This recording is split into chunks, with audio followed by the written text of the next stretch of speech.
আসসালামু আলাইকুম। ড্রয়িং শিখতে চান তো কৌশল ব্যবহার করুন। ভিডিওটি দেখে আঁকার কৌশল সহজেই আয়ত্ত করুন। সহজ কৌশলের সুন্দর দৃশ্য এঁকে এবং রং করে দেখাবো।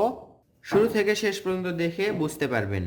দেখুন, এখান থেকে একটা সোজা দাগ আঁকলাম, এরপর নিচের দিকে একটু ভাঁজ করে দিলাম, এদিকে আরেকটা ভাঁজ করে দিলাম। কি হচ্ছে? ঘরের চালা হচ্ছে। এইখানে আমরা একটু ভাঁজ করে এই দাগের সাথে লেগে দিব, একেবারে সোজা না, একটু ভাঁজ। এরপর এখানে দেখুন, সোজা নিচের দিকে একটা দাগ, এখান থেকে একটা দাগ, আর এই দুই দাগ আমার মিলে দিতে হবে। এখান থেকে এই দাগটা মিলে দিতে হবে। আর কি করতে হবে? সামান্য একটু ভাঁজ করে নিচের দিকে টানতে হবে। এরপর এই দুইটা আবার মিলে দিতে হবে। দৃশ্যটা রং করার পর অনেক সুন্দর লাগবে। এখন আমরা এটা ডাবল করে করব। সুন্দর একটা ঘর হলো। ঘরের দরজা জানালা অবশ্যই আঁকতে হবে। প্রথমে আমরা দরজা আঁকছি, এরপর দুই পাশে দুইটা জানালা, এক পাশে একটা জানালা আঁকলাম, এ পাশে আরেকটা। আপনারা দেখবেন রং করার পর অনেক সুন্দর লাগবে। একটা ঘর হলো। এখন আমরা এই পাশে আরেকটা ঘর আঁকবো। এটা একটু ছোট্ট ঘর হবে, এইভাবে একটু গোলের মতো করে, তবে ত্রিভুজের আকৃতি হবে। এখান থেকে একটু ভাঁজ করে, যেমন ভাঁজটা এই চালের ক্ষেত্রেও আমরা করেছিলাম।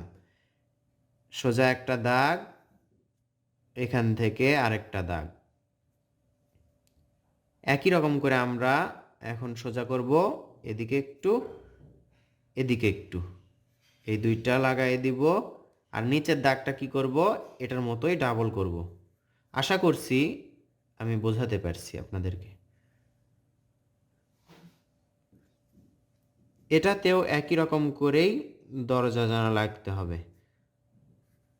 দরজা আঁকলাম, যে কোনো এক পাশে একটা জানালা আঁকবো, অথবা দুই পাশেও আঁকা যায়, আপনার যেটা সুবিধা হবে। জানালা আঁকলে সুন্দর লাগে।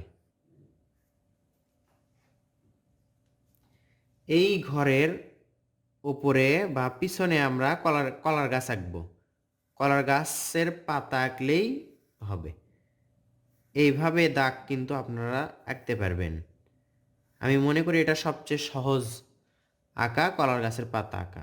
এইভাবে আমি যেভাবে করছি দেখুন, এটা শিখলে আর কখনো ভুলবেন না। কলার গাছের পাতা সহজে আঁকা যায়। একটু ফাটা ফাটা করে দিবেন, কলার গাছের পাতা বাতাসে ভেঙে বা ফেটে যায়। এই তো, আশা করছি এটা অনেক সহজ হবে আপনাদের জন্য। দেখুন, এই যে একটা ঘর দেখতে পাচ্ছেন, দুই ঘরের মাঝামাঝি অবস্থায় এখানে আমরা একটা ডাল আঁকবো, দুইটা ডাল আঁকবো। একটা গাছের দুইটা ডাল, সেখান থেকে পাতা উঠে যাচ্ছে এইভাবে।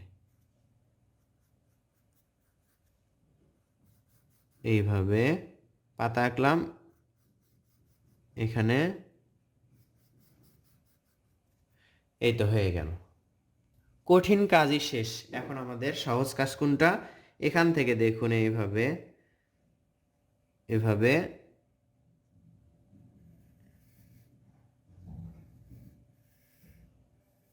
এই তো নদীর পাড় আঁকলাম। ঠিক আছে, এই পাড়টা এখন আমরা ডাবল করব। ডাবল করলে পাড়টা উঁচু দেখাবে। দৃশ্য আঁকা প্রায় শেষ। এখন শুধুমাত্র একটা দাগের প্রয়োজন। এখান থেকে এই সোজা, তাহলে এখান থেকে এই সোজা। এই তো দেখুন, দৃশ্য আঁকা কিন্তু শেষ। সহজ কৌশলে সুন্দর দৃশ্য আঁকছি আমি। আশা করছি এটা যে কোনো বয়সের মানুষদের আঁকা সহজ হবে। আপনি আঁকতে পারবেন, বা আপনি আঁকাটা শিখে অন্যদেরকেও শেখাতে পারবেন। কৌশলটা এভাবে হবে।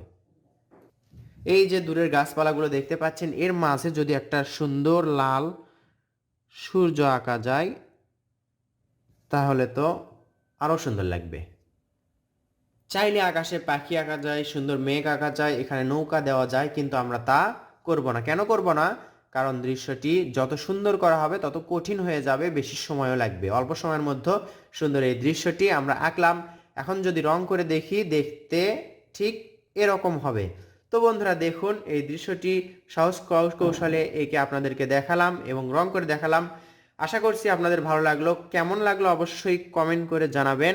ভালো লাগলে লাইক, কমেন্ট, শেয়ার করবেন। আর প্রয়োজনীয় বলে মনে হলে আমাদের চ্যানেলটি সাবস্ক্রাইব করে সাথেই থাকবেন। ধন্যবাদ সবাইকে। আসসালামু আলাইকুম।